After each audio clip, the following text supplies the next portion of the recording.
태국에서 또 다시 민주화 시위가 일어났습니다. 태국에서 왕정을 끌어내리고 민주화하기 위한 운동은 이번이 처음이 아닌데요. 지금처럼 먹고 살기 위해 처절하게 민주화 시위를 한 것은 처음입니다. 과거에도 군주제 개혁을 요구하는 대규모 시위가 있었는데요. 태국 시위대는 진정한 민주주의를 요구하고 있는 상황입니다. 프라유 총리는 개헌을 통해 정권 연장에 성공하기도 했죠. 프라유 총리는 야당을 강제 해산하는 등 반대 목소리를 탄압하기로 유명했는데요. 시위대는 당초 프라유 총리 사임, 개헌, 반정부 인사 탄압 중지 등을 요구하다 최근엔 금기로 통하는 왕실 비판에 나섰고 2016년 말 마하 와치랄롱권 국왕이 즉위한 후로 왕실 권한 및 예산이 대폭 확대됐다며 왕실 모독죄 폐지, 예산 축소 등 군주제 개혁을 촉구하고 있죠. 태국은 1932년 처음으로 국가 헌법을 제정하면서 전제군주제 국가에서 입헌군주제 국가로 국가 체제를 바꿨습니다. 그러나 국왕이 상징적 권한만을 가지고 실제 국가 통치 활동은 총리와 행정부가 수행하는 입헌군주제를 선택하고는 있으나 아직까지도 태국 왕실의 권한과 위상은 하늘보다 높다고 할 수 있는데요.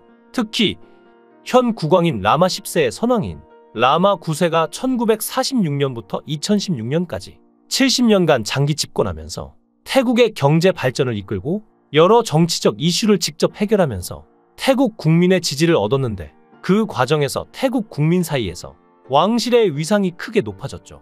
물론 이 덕분만은 아닌데 황실 모독죄의 존재 때문도 크죠. 태국은 법으로 왕실에 대한 모독 행위를 가장 중대한 범죄로 간주하고 공공장소에 왕족이 방문할 경우 내국인은 물론 외국인도 예외 없이 순종적 자세를 취해야 하는 등 태국 왕실을 신성시하는 프로파간다를 오랜 기간 계속해왔습니다. 선왕 라마 9세의 높은 인기와 태국 왕실의 지속적인 우상화 작업으로 태국에서는 왕실 비판을 금기시하는 문화가 오랫동안 강하게 자리 잡았는데요. 이는 현왕인 라마 10세가 가진 실책과 기행을 저지르면서 태국 젊은이들 사이에서 왕실에 대한 비판이 거세진 현재까지도 왕실의 우호적인 기성세대와 젊은 세대 사이의 세대 갈등의 원인이 되고 있는 부분입니다. 기성세대는 아무리 그래도 왕실은 우리를 지탱해주는 소중한 분들이라는 입장이고 젊은 세대는 왕실이 태국 재산의 대부분을 차지하고 있는데 이게 말이나 되냐는 입장이죠. 실제로 태국 왕족들은 잘못을 해도 법의 심판을 받지 않기 때문인데요. 심지어 태국 왕실은 정부가 결탁한 상황입니다. 태국은 행정부가 권력을 행사하기 위해서는 왕실이 정권을 인정해야 하는 아주 특이한 구조를 지니고 있는데요.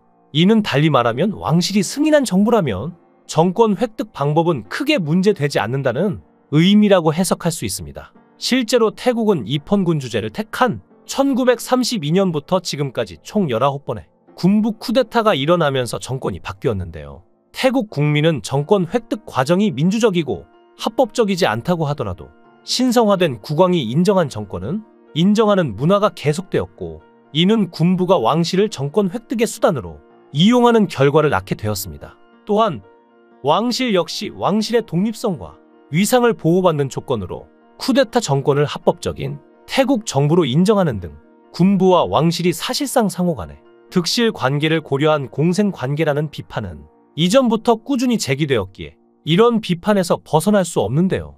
실제로 많은 태국 국민의 존경을 받는 라마 9세는 재임 기간 동안 발생한 15차례의 쿠데타 중 6번을 인정하지 않았고 심지어는 민주적인 절차로 집권한 정부를 군부가 쿠데타로 전복시키는 것을 인정한 경우도 있습니다. 이는 태국 국민이 아닌 왕실의 편의와 입장을 고려한 철저하게 정치적인 선택이라는 의견이 태국 내에서도 상당히 많았죠.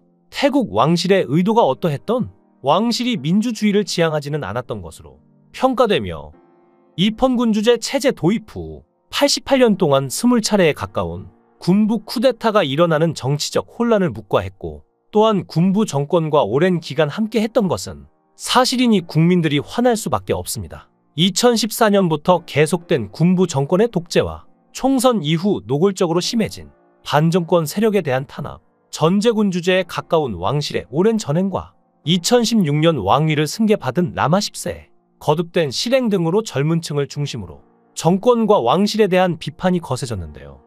그러던 최근 젊은 유권자가 가장 많이 지지했던 미래전진당 해산 명령을 계기로 대학가에서 정권 퇴진 운동이 일어나기 시작했습니다. 초기에는 대학생과 고등학생, 그리고 교수 등 교육자와 학생을 중심으로 한 군부 정권 교체 요구였고 왕실을 비난하는 주장은 없었는데요. 또한 실제로 왕실 비판은 당시로서는 학생 시위대 사이에서도 찬반이 갈리는 사안이었죠. 하지만 총리 퇴진을 주장하는 시위대가 경찰의 강경 진압으로 폭행을 당하는 사건이 연이어 보도되고, 동시에 레드불 창업자 손자의 뺑소니 사망사고 사건에 대한 경찰의 부실 수사, 부총리의 재산 은닉 의혹 기각 등으로 인해 정권 교체 운동은 왕실 개혁과 민주화 요구 시위로 확대된 것입니다.